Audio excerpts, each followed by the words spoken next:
Napanood nyo to? Itong video na to. Itong video na to, pinicturean ko lang, no? Ito mga group, mga kabataan naglalaro sa computer shop. Yung kulay blue, iwan ko isa ka sa mga nakapanood o nakakita nito. Nambubuli, no? Yung bata doon na nakahubad, naglalaro ng computer. Nasa loob ng computer shop to eh. Binubuli niya, no? Sinasapak-sapak nga sa likod. So, lalo siyang ginaganahan kasi nakikita ng mga bata din doon na tuwang-tuwa doon sa kanyang ginagawa. Ang problema, napikon na yung isa. Yung isang bata doon na nakatalikod, naglalaro sa computer na nabubisit sa kanya. So, hindi lang yung naka-blue ang bumatok sa kanya sa likod. Yung bata nakapula,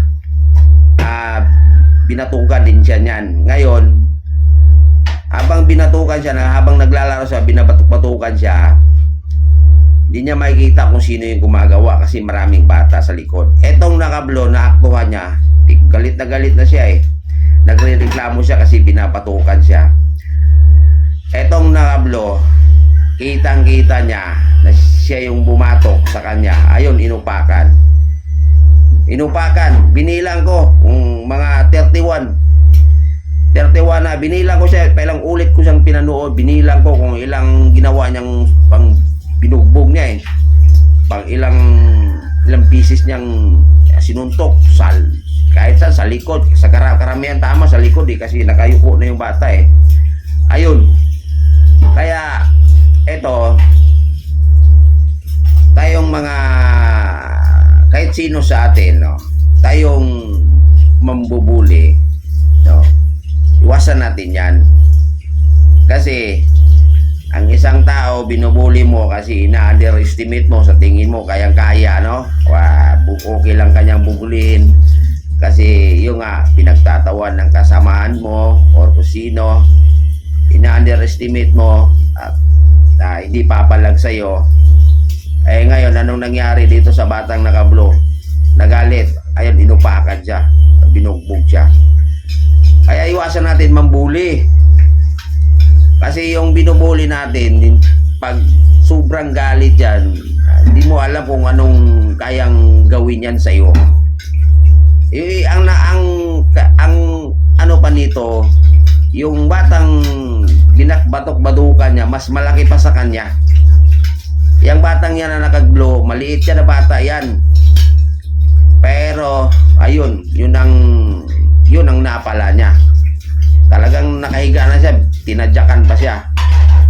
O, kayon, sigurado nakikita ng magulang to. So siguro naman, ang magulang nitong batang ito, itong nakablo, wala kayong dahilan na magreklamo kung anong nangyari sa inyong anak.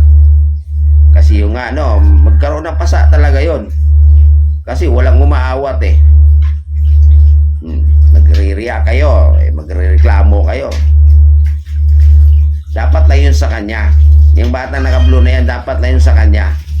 Nanahimik yung bata, naglalaro dyan sa computer shop, inaasar-asar, binabatok-badukan sa likod. Ayun, naaktuhan, nakita. Binugbog.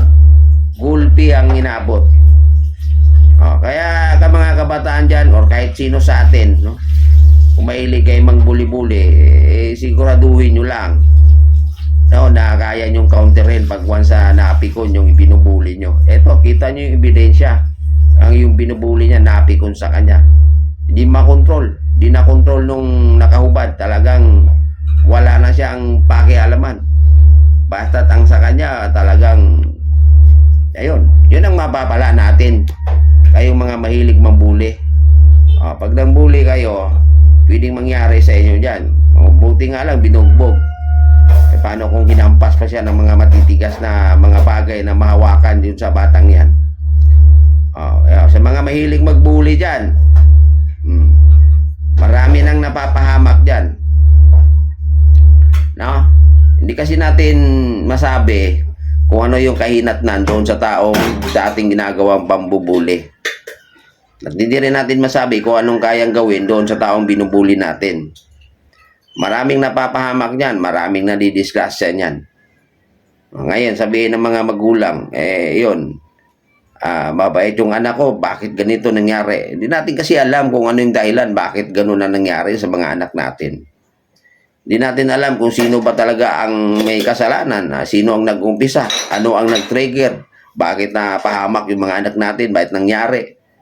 Di ba? Ganun ang katuwiran ng mga magulang na ang bait-bait ng anak ko, wala akong naririnig or wala akong nakitang may kalaban niya. Hindi mo alam na yung anak mo pala ay na mahilig mambuli. Yung taong binuli, napikon, ganun. Yan, tingnan nyo, yung bata nga, kung nakapanood ka yan, viral yan. Dahil resulta niya kanya, ibinilang ko, mga 31 yata, tumama sa kanya. Walang sablay lahat. Lahat ng bitaw, tama talaga lahat. Sinipa pa, tinadyakan pa, nakahiga na, binanatan pa. Yan yung mga resulta. Yun yung ako, nung kabataan ko, no, mayroon din ng elementary ako, no, mayroon din ako ng bubuli sa akin. Yung pangalan niya, Roger. Roger yung pangalan niya. Simula nung umalis kami sa bahay,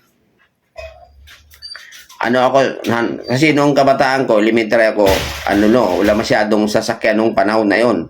Lalakad lang kami, siguro mga 3 kilometers, ay hindi naman siguro. Mga 2 kilometers ang lalakarin namin. Mga ganon, bago kami marating yung eskwelahan, paralan.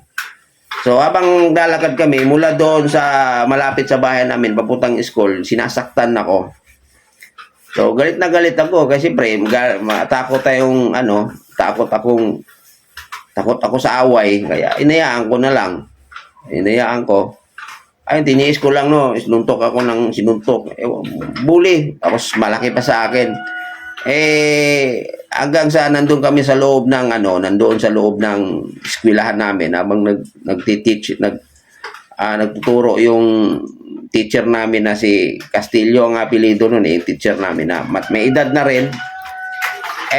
Binuli ako doon sa loob ng eskwelahan, doon sa loob ng classroom namin. Ang ginawa ko, ganun pa lang guys, no, pag sobrang galit mo, kahit gaano kalaki pa yung tao, sobrang liit ng paningin mo. Binugbog ko talaga. As in, binugbog ko. Hinampas ko ng upuan, yung nung araw, kahoy, binuhat ko, hinampas ko sa kanyang Ayun, tapos nariglo kami ng teacher namin. Kasi iba yung teacher na nangyari sa loob gusto ng teacher namin na mag-away kami ulit. Natakot na. Natakot na. So, ito, ganun nangyari sa akin yan. Na ganun pala yun. No, yung bata, yung nakahubad, nung nanapi ko na siya, wala na siyang pakialam. Basta ang sa kanya, wala siyang pakialam na pwedeng mamatay yung bata sa kasusuntok niya, no? Ganun tayo, ako naranasan ko rin yan. Pero nung binubuli ako sa kalsada, habang palakad kami puntang school, kailang ulit sa akin yun, suntok ako dito. Takot tayong gumawa ng natakot din ako sa kanya kasi malaki siya Pero hanggang pati ba naman doon sa loob ng eskwelahan, sa loob ng classroom, na binubuli ako. So hindi ko nang matiis, nabigla din ako sa bully niya. Binunatan ko, talagang ginulpi ko. Ganon din na nangyari, hindi nakatayo. Sino bang makatayo na binampas ko, binuhat ko yung upuan ko, hinampas ko doon sa nambuli sa akin. Ganon na nangyari din. Iwasan natin mambuli. Kasi hindi natin alam kung ano yung kayang gawin yung taong bubulihin natin. Hindi natin alam kung saan nahantong yung mga ginagawa nating pananakit sa kapwa natin. Ang sa atin lang, katuwaan lang, batok-batukan mo lang, pitik-pitikin mo lang yung tainga. Pero hindi mo alam na yung tao palang binitikan mo ng tainga, di ba? Pagka kumounter yan siya pag kumounter yan, magalit yan, talagang ka talaga, malulumpuin ka talaga niyan. Katulad nun, naranasan ko rin yan. Kaya relate ako sa nangyari dito. O ikaw, isa ka sa mga nakapanood niyan, in-upload yan sa social media. Relate ako niyan. Nagawa ko yan na yun ang bully sa akin. Talagang inampas ko ng upuan. Iwasan natin mambuli para hindi tayo matulad itong batang to.